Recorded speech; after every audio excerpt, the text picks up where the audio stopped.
And that's about it. I'd now like to introduce Owen Caddo from Weebelt Men's Health to come and give a presentation on what he does best. But thank you all for travelling so far to be here. I know there's still a few coming. The Bunbury boys are AWOL. Yeah. But Owen, welcome, and thank you very much for coming on.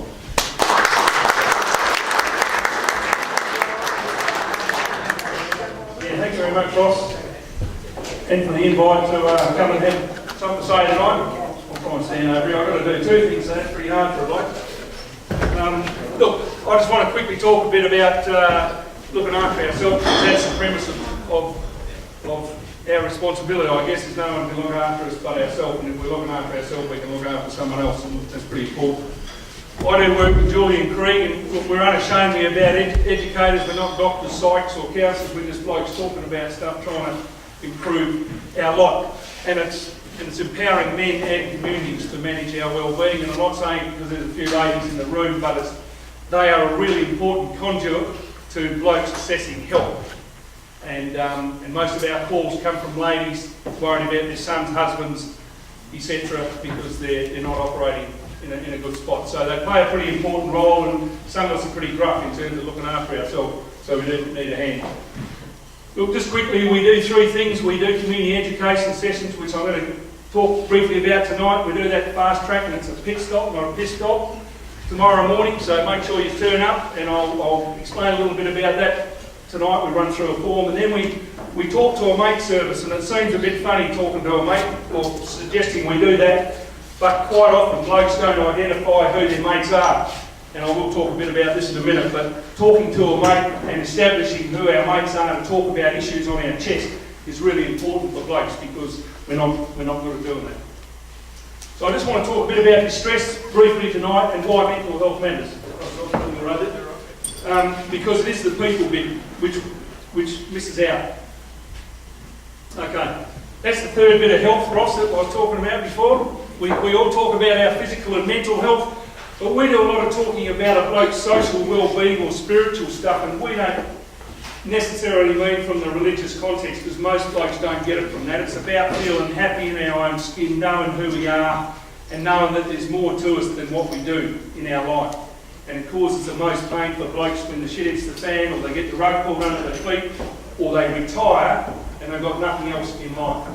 So it's really important to establish and think about who we are, and that's what we do a lot of talking on that. There's some research based out of America, but the real important thing there, if you look at that big part of the pie chart, is 70% of our well-being is through our own choice. So we are responsible. We can blame a whole lot of things, but we have the biggest input. Genetics plays a role, 10%. If you've got some cardiovascular, some cancers linked in your family, it's important to know about them, because they do play a role. The environment plays a role, and the health system plays a role. But 70% is our input, so it's pretty important. Sometimes we wonder, but we are the same species, and our DNA is 99.6% the same, but we're not the same, we know that. But we're sick and tired of Weebelt Men's Health or regional men's health getting told we are the same, because it affects how we seek help. So it's pretty important to recognise the differences. And the differences for us come in three ways. They come in that we're hardwired differently from young fellas, so we are hardwired differently. That DNA is pretty important to decipher what goes on. And then the third bit is winning.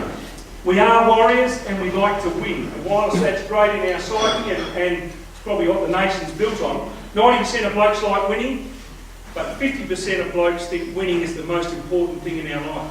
And it's bullshit, guys. There is 4 to 1 suicides. The figures for 2008, 2,136 suicides, of which 1,760 were blokes. Over 4 to 1. It's bullshit. We've got to do something about it. We've got to talk about it, and we've got to lower that rate. And a part of it is how we're made up. So we just need to acknowledge that difference. This little DVD shows a bit why we work with blokes.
bit why we work with blokes. And if you did notice in that video, the Warriors, my old man's 78, my son's 10, and they are warriors of every persuasion. We take risks and we cut corners, and we're good at it. It's unique to Australian males.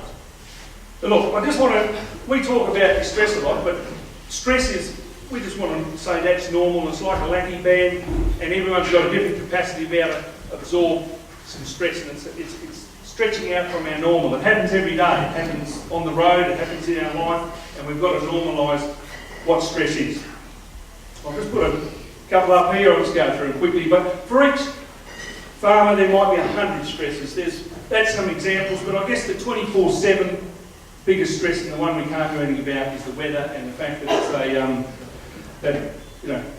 it's with us, and it's a shitty season, and it's a shitty season over the biggest part of the state that we've ever had. So some of those things, each person's going to have their own 50 or 100 stresses up there.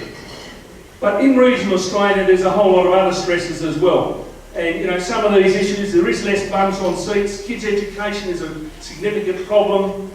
Farm and business ownership, farm succession or progression creates a real lot of issues. And extended family issues, isolation. We run some dad's days at some hospitals, and postnatal depression with some young ladies moving back into the bush without their parents, without their grandparents, without their husband's parents, in the middle of bloody nowhere is a pretty significant factor. So isolation is an issue.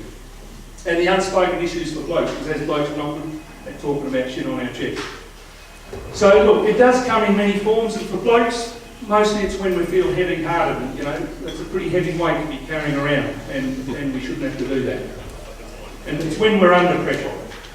So look, we just say, we work on the premise that stress is normal, and we really want to normalise a lot of things in our life, and then we say excessive stress creates the distress, and I just want to talk about distress. Some of you I'm having trouble with coordination.